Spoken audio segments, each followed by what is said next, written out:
Welcome to video R-67, overall batting average.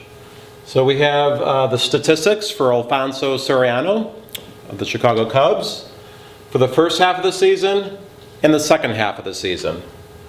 In the first half of the season, he had 200 at-bats, that's attempts at the plate, and he had a 300 batting average. Basically, 30% of the time, he got a hit. For the second half of the season, he had 250 at-bats, attempts, with a 400 batting average. Basically, 40% of the time, he got a hit. The question is, what was his overall batting average for the entire year? I'll work out this problem, and then I'll change a few numbers and give you one to work on your own. All right, so when you see overall average, you want to get the total over the total. So for the overall average, that's going to be the total hits over the total at-bats. So the total successes over the total attempts, if you will. In basketball, it would be the free throws made over the free throws attempted and things of that nature. Okay, so the total at-bats is easy.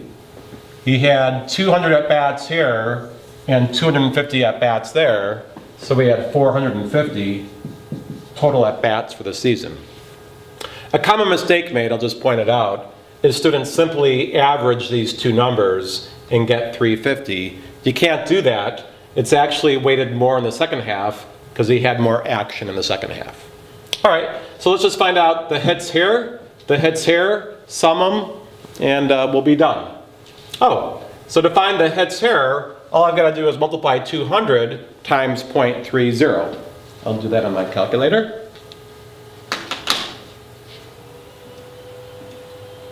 .3 times 200, and I get 60. So he had 60 hits here, and I'll multiply 0.4 times 250. He had 100 hits there.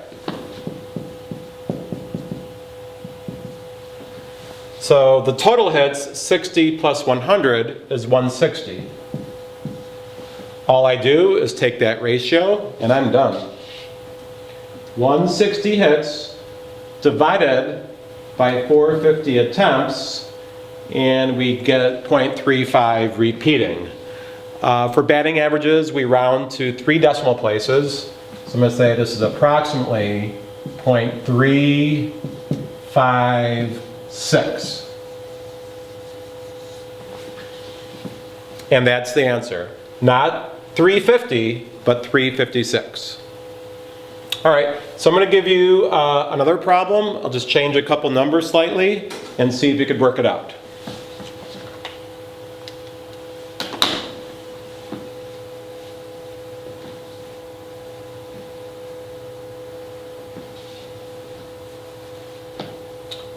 Let's just change the batting averages to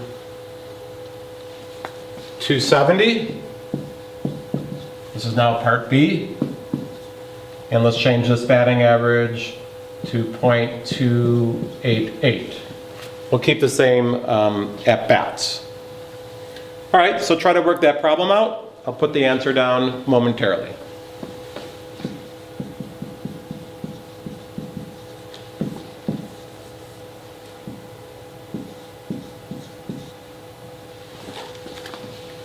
The answer I got was 0.280.